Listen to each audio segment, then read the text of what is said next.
যখন থেকে নবী সাল্লাল্লাহু আলাইহি ওয়াসাল্লাম নবী হয়েছেন তখন থেকেই শেষ জামানা শুরু হয়ে গেছে। এটা এমন নয় যে তার ইন্তেকালের 1444 বছর পরে এই চেয়ারে বসে আমি আপনাদেরকে শেষ জামানা বোঝাচ্ছি, বিষয়টা এমন নয়। নবী সাল্লাল্লাহু আলাইহি ওয়াসাল্লাম এক হাদিসে বলেছেন তার ইন্তেকালের সাথে সাথেই কিয়ামতের সাইন শুরু হয়ে গেছে। তিনি নবী হয়েছেন সাথে সাথেই কিয়ামতের সাইন শুরু হয়ে গেছে। সর্বশেষ কিতাব চলে আসছে, কিয়ামত শুরু হয়ে গেছে, সাইন শুরু হয়ে গেছে। চাঁদ দ্বিখণ্ডিত হয়ে গেছে, কিয়ামতের সাইন শুরু হয়ে গেছে। এটা নতুন করে 1444 বছর পরে বলার কিছু নেই। যারা এখন 1444 বছর পরে মনে করে যে এগুলো নতুন নতুন শেষ জামানার আলোচনা বয়ান, এরা দাজ্জালের মতো এক চোখে অন্ধ। কার মতো অন্ধ? দাজ্জাল এক চোখে অন্ধ। শুধু বাহ্যিক চোখেই দাজ্জাল অন্ধ নয়, ভিতরের চোখ দিয়েও দাজ্জাল অন্ধ। একটা সভ্যতা যদি ভিতরের চোখ থেকে অন্ধ না হয়, সে কি হসপিটালে বোম মারতে পারে?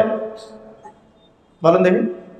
একটা সভ্যতা, একটা জাতির মধ্যে যদি অন্ধত্ব না থাকে, সে কি হাসপাতালের মতো জায়গায় বোম মারতে পারে? তো এই কয়েকটা ক্যারেক্টার সম্পর্কে যদি আমরা সচেতন না হই, পড়াশোনা না করি, এই জামানাটাকে ডিল করতে পারবেন না। এখন এই পড়াশোনাটা করবেন কিভাবে? নিজের মন গড়া পড়াশোনা না, অবশ্যই কোরআন এবং হাদিস থেকে, এবং অবশ্যই ওস্তাদদের সহবতে, এবং অবশ্যই আপনি আপনার চিন্তার দরজা উন্মুক্ত রাখবেন। এমন হতে পারে যে একটা হাদিস বা একটা ঘটনার আগে কেউ ব্যাখ্যা করে নাই, কিন্তু আপনার কাছে মনে হচ্ছে এই ব্যাখ্যাটা সত্য হতে পারে, কিন্তু আপনি এখানে ইস্তেহাদের দরজা আপনার খোলা আছে, যদি আপনি মুস্তাহিদ হয়ে থাকেন। যদি মুস্তাহিদ না হয় তাহলে আমার দরজা বন্ধ। তো যখন থেকে নবী সাল্লাল্লাহু আলাইহি ওয়াসাল্লাম এসেছেন, তার ইন্তেকাল হয়েছে, চন্দ্র দ্বিখণ্ডিত হয়েছে, শেষ কিতাব নাজিল হয়ে গেছে, তখন থেকেই আমরা শেষ জামানায় ঢুকে গেছি। এটা যে শেষ জামানা, এটা বোঝার জন্যে আপনাকে পিএইচডি করারও দরকার নেই।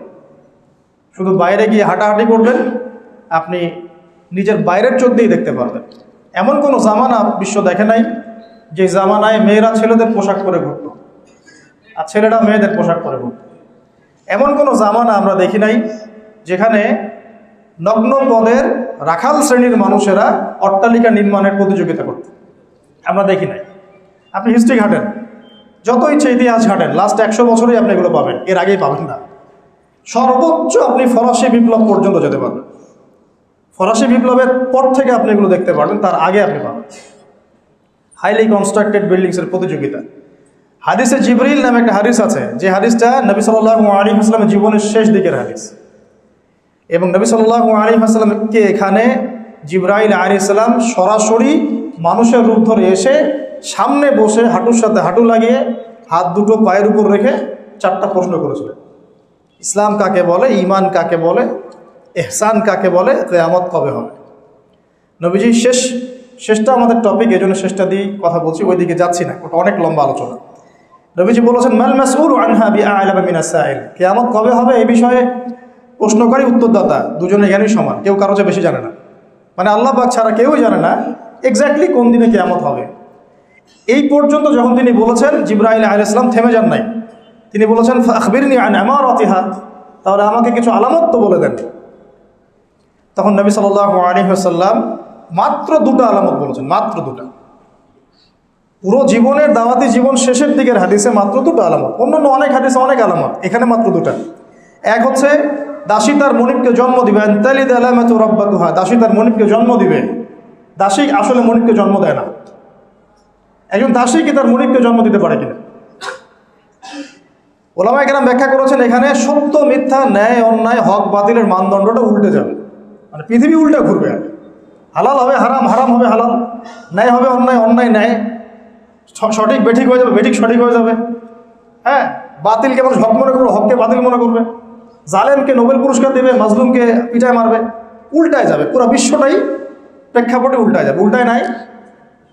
যদি এরপরেও বুঝতে না পারেন তাহলে সূরা কাহফ পড়েন, চোখের অন্ধত্ব দূর হবে ইনশাআল্লাহ। আর এই চোখ বলতে আমি মনের চোখ বোঝাচ্ছি, বাইরের চোখ দিয়ে তো আমরা সবাই দেখি। বাইরের চোখ দিয়ে আবু জেহেলও যা দেখেছে, আলী ইবনে আবি তালেবও তাই দেখেছে।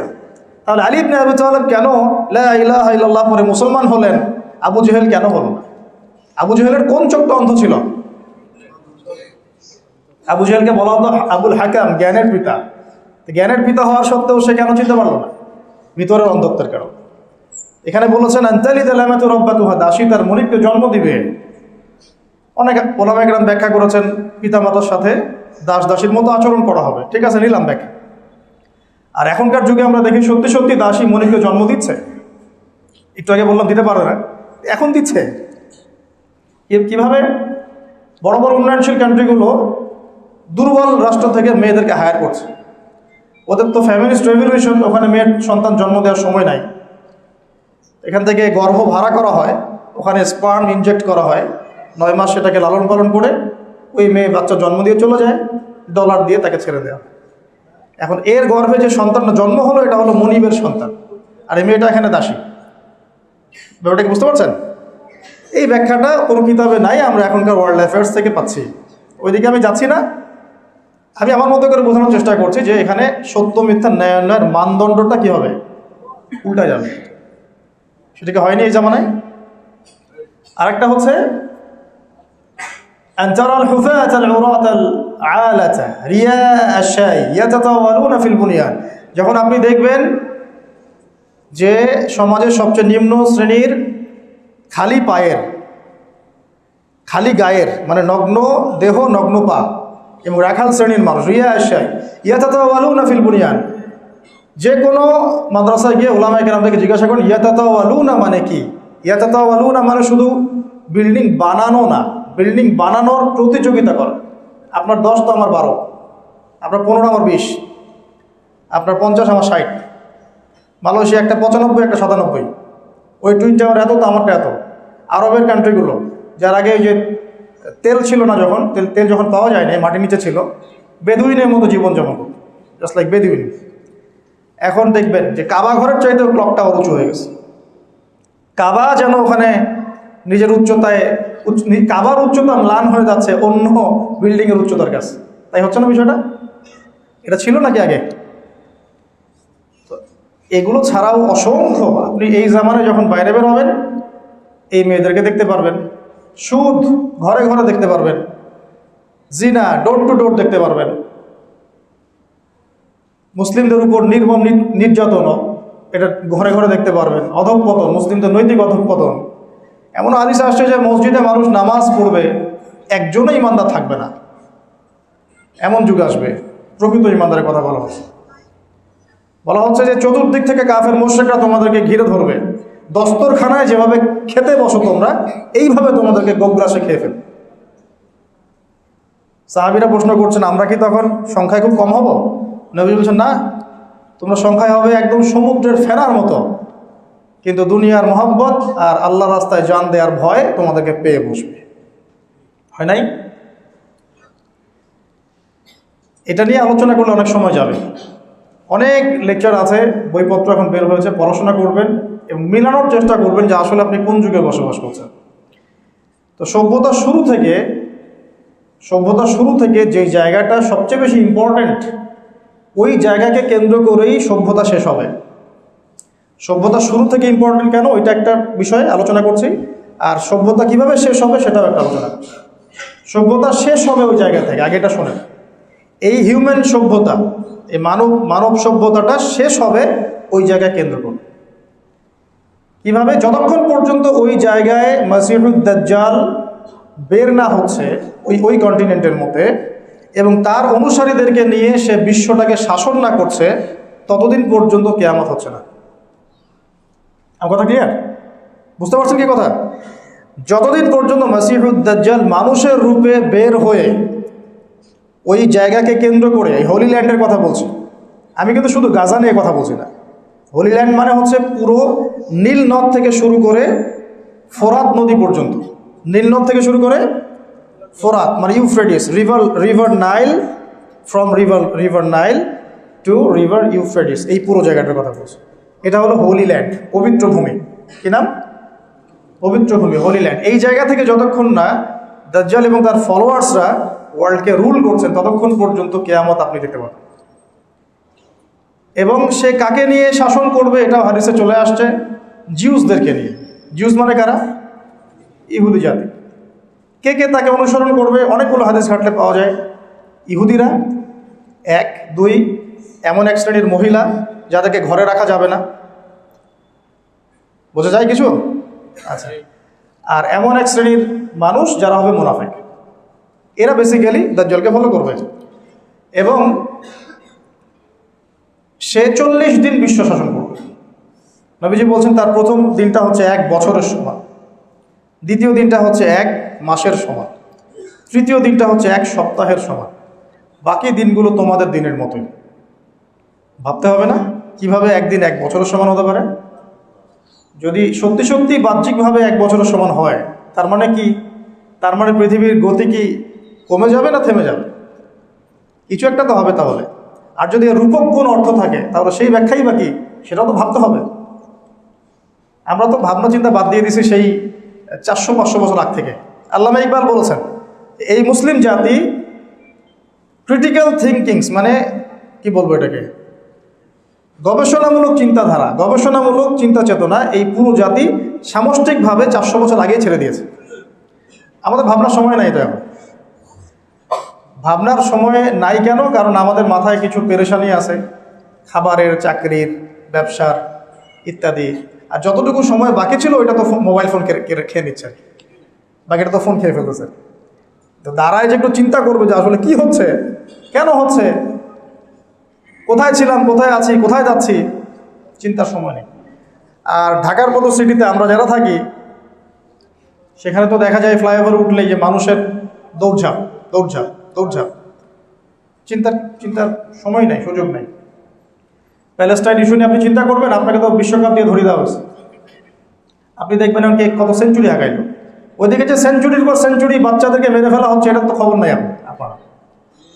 কে সেঞ্চুরি হাঁকাইল এটার খবর আছে আমার। আর মিডিয়াগুলো তো মাশাআল্লাহ তাদেরই, এগুলো তো ঢালাওভাবে প্রচার করা হচ্ছে। মানুষ দেখতে না চাইলেও দেখানো হচ্ছে, দেখবি না মানে দেখতে হবে, ভাবটা এরকম আর কি। আর এই আড়ালে যে কত মুসলিম ওখানে মারা যাচ্ছে ঠিক নাই। আর আমরা তো ইস্যু পাগল জাতি, আবেগী এবং ইস্যু পাগল। আর কিছু ইস্যু বাজ আছে আমাদের সমাজে, এরা তো ইচ্ছা করে ইস্যু রাইজ করায়। আপনাকে একটা ইস্যু ধরাই দেবে যাতে মূল বিষয়টা থেকে আপনি সরে যান। মূল একটা বিষয় আছে গোড়া, ওইটা থেকে সরে গিয়ে শাখা পোশাকা নিয়ে আপনাকে ব্যস্ত করে রেখে, ঠিক আছে? এর পিছনে কাজ করে কিছু ইস্যুবাজ শ্রেণীর মানুষ এবং কিছু মিডিয়াও এখানে দায়ী আছে। তাদের দরকার ভিউজ। এখন দেখেন ওই 6, 7, 8, 9 ওই তারিখগুলোতে যেভাবে আলোচনা হচ্ছিল ইস্যুটা নিয়ে, আস্তে আস্তে যেন ওটা ইজি হয়ে গেল, নর্মাল হয়ে গেল। এখন এটার সংখ্যা আজকে কত? আজকে 6000 মারা গেছে। কালকে কত হয়েছিল? কালকে 5500। আগামীকাল দেখবেন আজকে 6300 আমাদের ভাইদেরকে মেরে ফেলছে, বাচ্চাগুলোকে মেরে ফেলছে, এই পর্যন্ত। এখন অনেকে বলতে পারেন যে এখানে বলেই বা কী হবে, আমি তো জানি বলে কিছু হবে না, বা ওই পরিসরে আমি কিছু করতে পারবো না, কিন্তু সচেতনতা তো তৈরি করতে হবে আমাদের। আমরা তো জানি না কিয়ামত কবে হবে, তাই বলে কি আমরা আমাদের জীবনে প্রিপারেশন নিব না? আমরা তো জানি যে আমরা মাসিহুদ দাজ্জালের সাথে লড়তে পারবো না। দাজ্জালকে আপনি মারতেও পারবেন না, তাকে মারবে ঈসা আলাইহিস সালাম। তার আগ পর্যন্ত মুসলমানরা তার সাথে লড়াইয়ে পেরে উঠবে না, তাই বলে কি তারা লড়াই করা ছেড়ে দিবে? এরা হচ্ছে নেগেটিভ মাইন্ডসেটের মানুষ, এটা হচ্ছে মনস্তাত্ত্বিকভাবে পরাজিত, বুদ্ধিবৃত্তিক পরাজয় বলি আমরা এটাকে, বুদ্ধিবৃত্তিক পরাজয়। আগেই স্যারেন্ডার করে ফেলে যে আমার তো কিছু করার নাই। আর মাশাআল্লাহ পৃথিবীর বুদ্ধিজীবীদের একটা বড় অংশ আমাদের দেশেই জন্ম নিয়েছে মাশাআল্লাহ, সেকুলার অঙ্গনও এবং ধর্মীয় অঙ্গন। বুদ্ধিজীবীর অভাব নাই মাশাআল্লাহ। অ্যানালাইসিস কি, ইরান, সৌদি, এইটা ওইটা, কি হবে না হবে, কেন হচ্ছে না, কে রংধরি পাঠাচ্ছে, সুবহানাল্লাহ।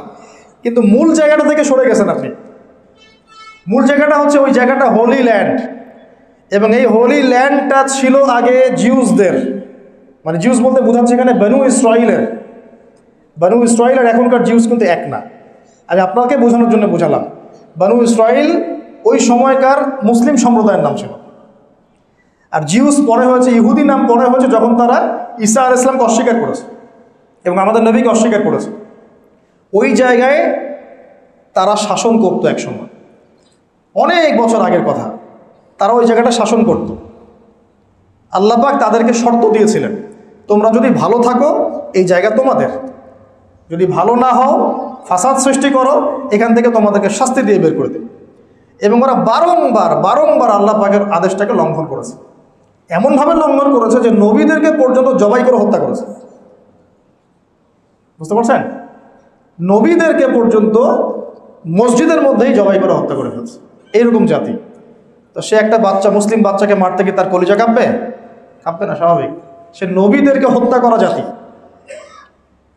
তো আল্লাহ পাকের আযাব যখন চলে আসলো, কয়েক দফা এদেরকে আল্লাহ পাক এমন শাস্তি দিলেন অন্য বড় জালেমের হাতে, তারা আর পৃথিবীতে থাকার কোনো জায়গা পেল না।